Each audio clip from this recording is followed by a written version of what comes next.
Hey, today we're on Route 66 in New Mexico. Here we are, 1926. We just left the town of Laguna Pueblo and New Laguna. We're headed through Paraje. And all along this road here, Route 66 kind of meanders back and forth along the current road today.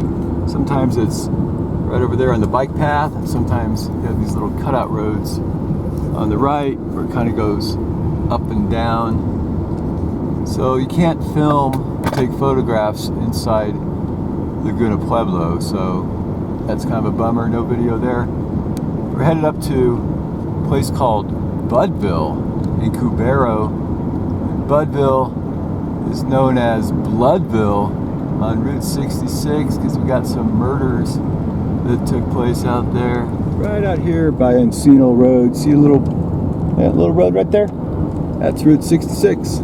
Okay, we got some old stuff here on the side of the road. And up here, see this road here, how it turns to the right, just past this little bridge.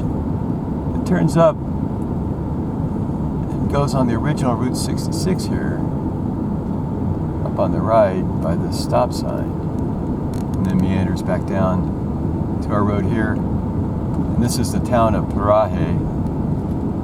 We're going to go straight. I'll kind of show you how this works a little bit. It's called Acorn Road, a little dirt road right up there by those old relics. So that's Route 66. It kind of looped up there, and it comes back down right here, that road. There we go, on the way to Bloodville.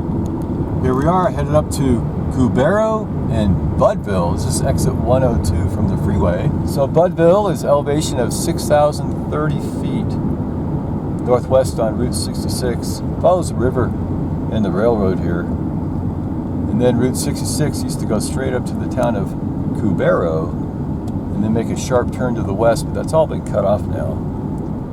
Here's our church right here, and just ahead on the right is the old abandoned Budville trading post out in the town of Budville, and here's our trading post right there. Here's our first building of Budville, the Budville Trading Post. Beautiful adobe structure, all squared off, little step down parapet there on the top. Beautiful. I don't think this is owned by Bud Rice, who was murdered down the street, but today it's all abandoned, fenced off, you can't go in there. We have another adobe structure here. Maybe that was the house right here, and the trading post built around 1930. We got some other cool stuff down here, some old relics and barns. People still live here, a couple do.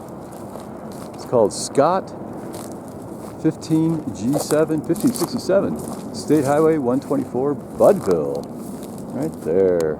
Here we have some cabins way in the back there, and that windmill, it's a Air Motor Model 702. Most popular windmill out here in New Mexico, Texas, California. During the 30s, 40s, 50s, 60s, even 70s. Hey, right up here on the left, that's the Budville Trading Post. Built in 1928, and that's where Bud Rice got murdered. We have some old relic building here, and lots of old cabins on the left. Bunch of junkers and stuff. So I'll tell you the story of the murder of Bud Rice along the way. It's the evening of Friday, November 18, 1967. Both Bud Rice and his 82-year-old clerk Blanche Brown were murdered here. The murderer, he stopped to fill up gas. While Bud was pumping the gas, the stranger entered the store to buy some cigarettes. Then he and Blanche began to argue. Bud came in, started a fight with the guy. He pulled out a 9mm, pointed it right at Bud. Anyway, 5 shots were fired, killing both Bud and Blanche. And Bud's younger wife, 46-year-old Aurora, well, she was called Flossie. She appeared from the back of the store, and the man forced her hand over the money. Then he gagged her and tied her up to a chair, and after the murderer left, Nettie Buckley, she was hiding in the bathroom, she came out and untied Aurora. They called the police, and quickly the police caught a criminal, and Flossie confirmed it was him, but it wasn't him. They accidentally arrested 23-year-old Larry E. Bunton, Navy first-class petty officer, traveling with his wife and innocent little son. Anyway, he was released 10 days later. Case went cold. Later, 3 convicted criminals made a plea bargain to snitch on the real killer, and he was Billy Ray White, age 26. He was trying to steal the tens of thousands of dollars Bud had reported had hidden in the store. And Billy White, he made it to the FBI's 10 most wanted list, was arrested in Illinois, and then extradited to Louisiana to face other criminal charges.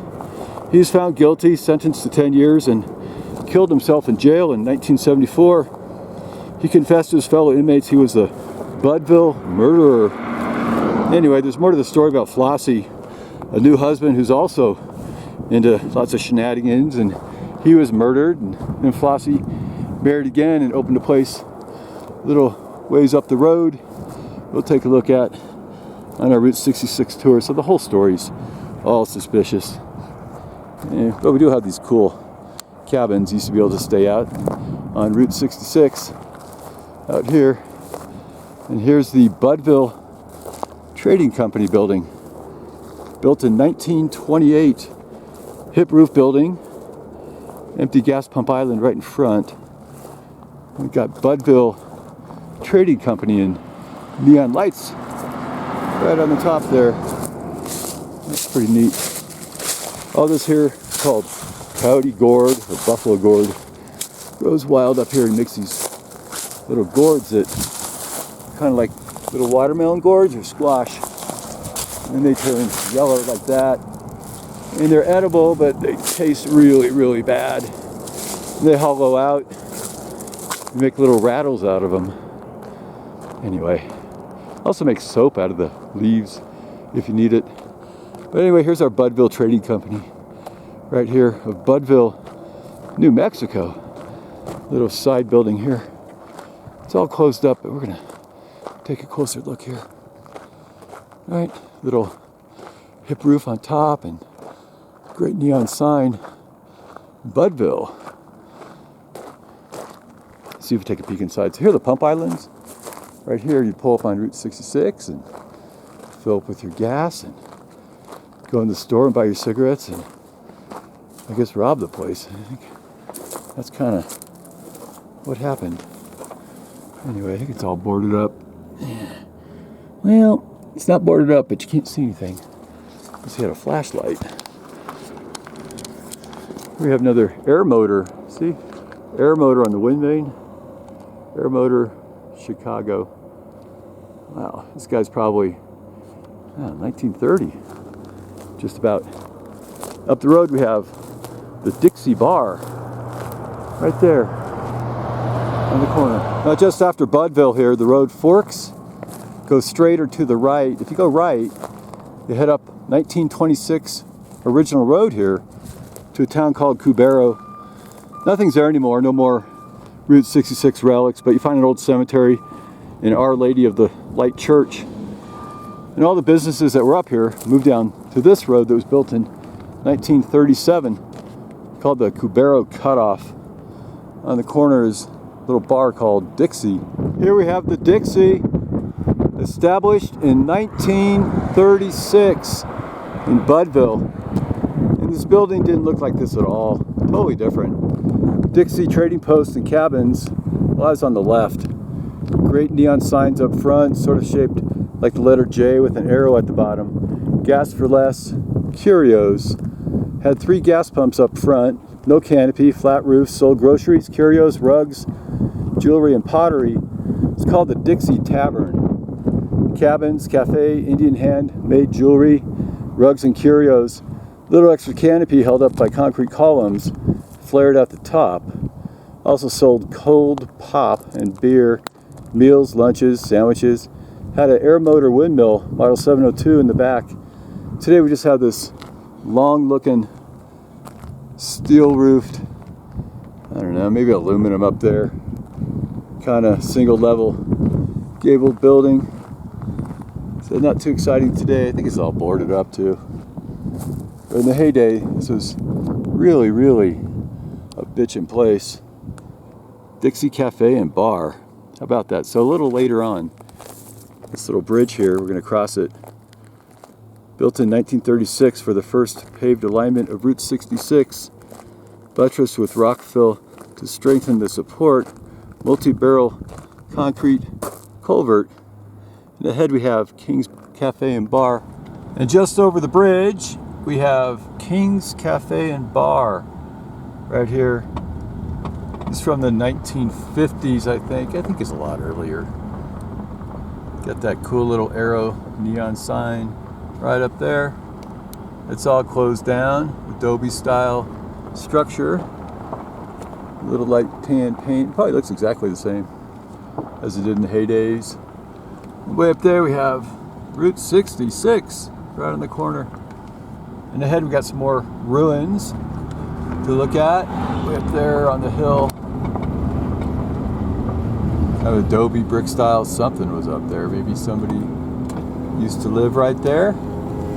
So old beat up old cars and trucks all along the side of the road. Sometimes cars would break down and people just abandon them. And then the tow truck guy would come out here and just take them back to his boneyard, and nobody even knew. That little bridge. So about a half mile up is the Gottlieb complex in the Via de Cubero. Here we have a nice looking Adobe building. Somebody lives there today. We got some ruins here on the left as we get closer to our little complex here. Oh my gosh, it's all trashed. Holy smokes, look at that. My goodness. There's a horse here and cow crossing. Here we have the Via de Cubero right ahead. And right here we have our little gas station on the left. And on the right is our little cafe. We're gonna stop and take a peek. This whole area here is called the Gottlieb complex, founded by Sidney Gottlieb. He moved it here in 1937. Used to have a place up in Cubero. It's cut off at that little 1926 road. Anyway, had a trading post, gas station, cafe, store, cabins. It's called the Via de Cubero trading post here. Anyway, this is the first motel west of Albuquerque on the way to Los Angeles, so got a lot of action here. The current building here looks a lot the same. Spanish Revival, mirror-like symmetry hipped corners, turret structures on the roof there. Anyway, Spanish tiles along the parapet, little roofed veranda, pump island in front, no canopy. In the back here we have our cabins. Right back here, advertised as a modern auto court, cafe, curios, general merchandise, gateway to Akuma, deluxe tourist courts, tile showers, modern convenience restaurant, long distance phones. So some people say Ernest Hemingway stayed here in 1952 when he wrote some chapters of The Old Man and the Sea. And apparently he was really rude and misbehaved and tossed empty bottles of booze out his cabin window. Maybe that one. Or maybe this one. Right here. Here we have another look at our great looking trading post. Fantastic. It's just the same. So other famous people, celebrities stayed here. Robert Oppenheimer, Dennis Morgan, Bruce Cabot shot some scenes from the 1943 musical Desert Song. Anyway, Vivian Vance from I Love Lucy, she owned a ranch up here. And Lucille Ball, we visit a lot. Story of our little trading post. And across the street, that's a Cubero Cafe. Used to be the home of Swell Eats, run by Mary Gunn. Also, that's where Ernest Hemingway, he ate his meals out there. It's a lot different, had little columns up front and a adobe sort of rooftop hanging out the back and Spanish tiled roof. Today it's this little structure here called the Cubero Cafe. Anyway, right now it's a little healthcare center, I think. This way here we got some more old relics to look at. So this little guardrail here outside of that little trading post on the right,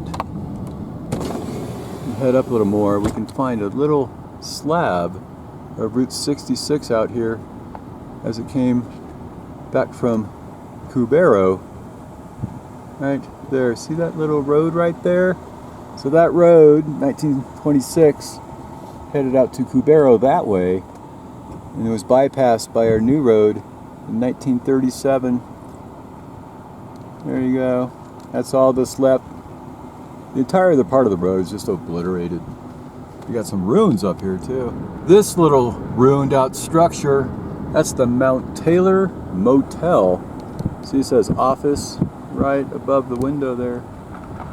Anyway, dates back to the mid 1940s. Linear alignment perpendicular to the highway. And it keeps on decaying every year, falling apart. Anyways, it used to be a lot larger. You just come way out here. Here's a photo from 2014, like 10 years ago. But today, this is all you get for Mount Taylor Motel. Right next to Mount Taylor Hotel, we got this box here, double wide. See those ruins out there? That's another motel. Used to be a 6-room motel. It's all been torn down. So here's what it looked like in 2005. Just a squared off, adobe-like building. And the only thing left is our basketball court right there, and this sign for the motel. Just a big pile of rubble today. Across the street, this old relic here, falling apart. This is what's left of the Cerritos trading post. Original building was a Spanish adobe revival, stucco with wood timbers coming out of the roof line. Sold mobile gas, Indian curios. Had a large drive-through canopy over the gas pumps. The building we have today, see this? It's all been walled off over the canopy that's on top there. That's got a bunch of graffiti all over it. You see some ghost signs here. Mobile gas, Indian curios. Really, really tough to point out. So anyway, this story goes back to our friend Flossie and her murdered husband, Bud. She married a guy named Mr. Hall. That's her third husband. Her second husband was murdered too. Anyway, Flossie and her new husband, Mr. Hall, they opened up this place. Sounds all kind of fishy, but today it's all boarded up. I don't think you even take a peek in the windows. Maybe we can. A little canopy here. I think this looks a little more new. Anyway, see, it's all boarded up. Our little trading post here. Well, so up ahead on the left is a Pueblo Road. Is North Alcamita Village along I-40. Great for RV camping, freeway access, gasoline, provisions, all the other stuff you need. That's our great little town of Budville out here in Cubero on Route 66. Thanks for watching. Bye.